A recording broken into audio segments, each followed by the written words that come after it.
When I left Colorado, I feel like I was at a good point, but I feel like coming here, the transition from how I eat to how we work out here, is just kind of different. My decision to come here was just based off, it just means more, Coach uses that quote, it's just different here. What do you mean it means more? Like, I don't know, bro. I don't be liking how y'all be leaving and then taking shots, bro. I really don't like it, bro. And I really believe that Coach uses that quote, it's just different here. And I really believe that being here is just... Watch his body language right there. That's not just excitement about a new school. That's relief. Jordan Seaton, a 5-star offensive lineman who was supposed to be a cornerstone of Colorado's rebuild, just told us everything we need to know about what's happening in Boulder. And the words he chose? They're not subtle. When a player says his new program means more than where he came from, that's not a compliment to his new school. That's an indictment of his old one. We were talking to Tradez, and he said, I think y'all live in the same neighborhood. Yeah. He said you'll see people working out like on the levees, and you get like jealous. Talk about your new workout regime and how it's affecting you. So it's crazy. So it was a random person. He was running hills, right? So Tradez was like, "Hey man, you trying to run hills on Saturday?" I'm like, "I'm down." I was like, I already thought about it because I just seen somebody randomly running hills. I'm like, it just made me feel like he was outworking me. So I was like, we gotta run hills. So we were on the same page without even knowing, which was crazy. 320 pounds when he left Colorado, 305 pounds now at LSU, 15 to 20 pounds of body fat gone in months. And here's what matters. He's not crediting some miracle workout plan or a new diet fad. He's crediting the culture, the expectations, the accountability. Listen to how he describes it. The transition from how they trained at Colorado to how they work at LSU is just kind of different. That phrase right there, that's diplomatic language for a massive gap in standards. The decision to come here was just based off, it just means more, Coach uses that quote, it's just different here, and I really believe that. Being here is really just different from how we train to how we work, and the word extra around here. Everybody, we're big on extra, because just doing what's required is not enough. Now we're getting to the core of it. His decision to transfer wasn't about playing time or NIL money or being closer to home. It was about finding a place where football means more. And then he drops this line, "Coach, use that quote is just different here." He's talking about Lane Kiffin's philosophy at Ole Miss, where extra effort isn't celebrated as exceptional. It's expected as baseline, where doing what's required isn't enough. You have to go beyond, and the implication is crystal clear. That mentality didn't exist at Colorado. Just the attributes of him and how he goes about his day, and I wanted to be strictly just about my craft, about football, and LSU is the best place to do that. What is the kind of the vibe around the building with Coach Kiffin being the head coach here? It's a different vibe, man. Like, it's just different. Like, y'all probably may see him, like he said the other day, like you may see him do little activities like yoga and all that other stuff, but when it comes to work, that's what this place is about. Like, you don't come here to do nothing else but work. And like, that's what you're signing up for, and that's what he's gonna let you know. Like, if you're coming here to work, he'll take you. If not, it's probably ain't the spot for you.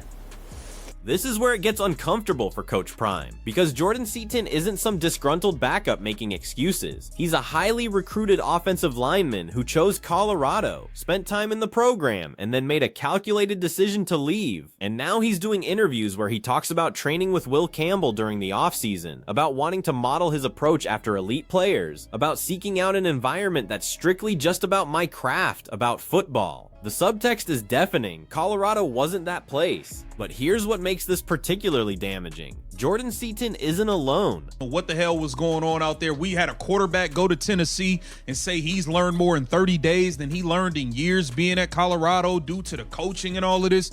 It's a bad look. Coach Prime, I'm rolling with you, baby. I'm rolling with Coach Prime, but we got to get it together this year.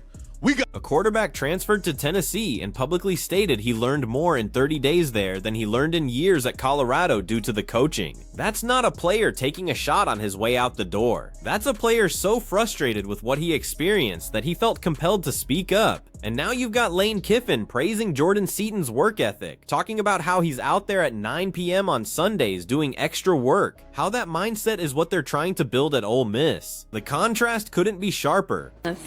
He's a physical freak, and not from just like how he is and getting out his routes, but you got to watch him when we're in a run game, when we have our combos, and when it's just me and him. Like, he really takes pride in that. So I feel like that's different coming from a guy who's like, you know, like, you want to be a big receiver, you want to catch the ball, but then he also embraces run blocking. And this might be a silly question, but I'll ask it. I'm assuming you're talking about Will Campbell. How did you guys link up? Is it just because of the LSU connection, or were you familiar with him before? Yeah, I got a chance to talk to him through FaceTime when I was at Colorado. But, you know, he was busy in season, I was busy in season, so we never really got to connect that much. But during the off season, we trained with a guy named Duke Mayweather. So it's just greatness all around. Like, I'm just trying to make sure from off season training, from in the building, from when I go home, everything aligns with my process of what I want to do. Everything aligns with where I want to, like, what I want to achieve. Pay attention to this part. Jordan talks about connecting with Will Campbell during the offseason, training with Duke Mayweather, making sure everything from his offseason training to his in-building work to what he does at home aligns with his process and his goals. He's describing a player who's obsessed with maximizing his development, and he's making it clear that LSU provides that alignment in a way Colorado didn't. Now think about what this means for Coach Prime's program. This isn't about one transfer. This is about a pattern. Players are leaving and they're not staying quiet about why. They're not making vague statements about wanting a new opportunity or exploring options. They're specifically criticizing the culture, the training, the coaching, the standards, and they're doing it publicly.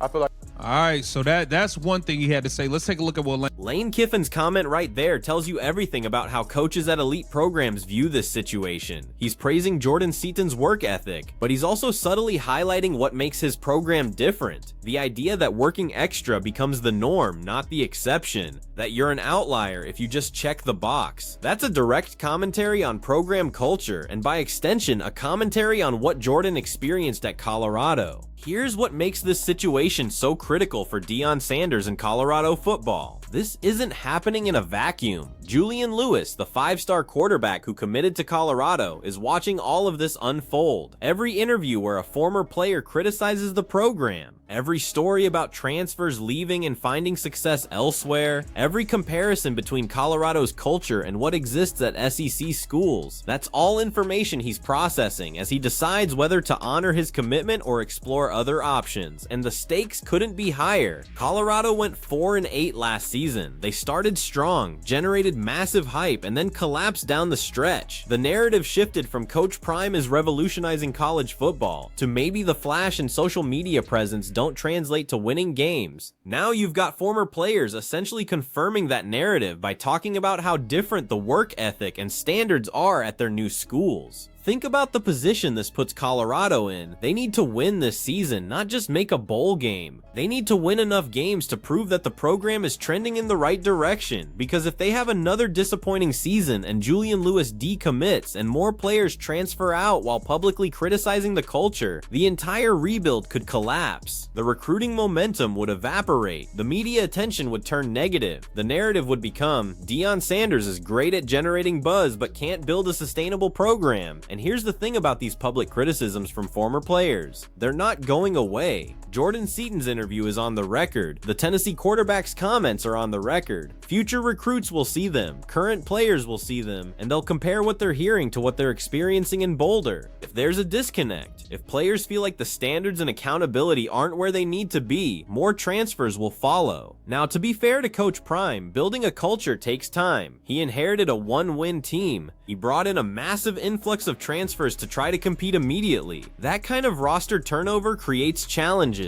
You're trying to blend players from different programs with different backgrounds and different expectations. Creating a cohesive culture in that environment is difficult. But that's also why these criticisms are so damaging, because they suggest that the culture issues aren't just growing pains. They're fundamental problems with how the program operates. Look at what Jordan Seaton specifically highlighted: body composition and training intensity, work ethic expectations, the mentality around doing extra versus just meeting requirements. These aren't complex philosophical differences. These are basic elements of running an elite college football program. And if Colorado is falling short in these areas, that's a coaching and leadership problem. That's on Deion Sanders and his staff to fix. The comparison to LSU and Ole Miss is particularly brutal because those programs have established track records of developing NFL talent. When Jordan Seaton says he wanted to be around Will Campbell and model his approach after elite players, he's saying he didn't see that level of talent development happening at Colorado. When he talks about LSU being the best place to be strictly just about my craft, about football, he's saying Colorado had too many distractions, too much focus on media and branding, and not enough focus on the fundamentals of player development. And that's the existential question facing Coach Prime right now. Can he maintain the media presence and personal brand that makes him unique while also building the kind of no-nonsense, work-obsessed culture that wins championships? Because right now, based on what former players are saying, those two things seem to be in tension. The flash and the substance aren't aligning. The social media highlights aren't translating to player development and wins. This season is make or break. Colorado needs to prove that the criticisms from Jordan Seaton and others are outdated, that the culture has evolved, that the program is moving in the right direction. They need to win games, develop players, and create an environment where guys want to stay instead of looking for the exit. Because if they don't, if we're sitting here in December talking about another disappointing season and more players transferring out with more public criticisms, the Coach Prime experiment at Colorado will be in serious trouble. So the question becomes, can Deion Sanders adapt? Can he acknowledge the cultural issues that former players are highlighting and make the necessary changes? Or will he double down on his approach and hope that winning solves everything? Because right now, the evidence suggests that something fundamental needs to change in Boulder. And the clock is ticking.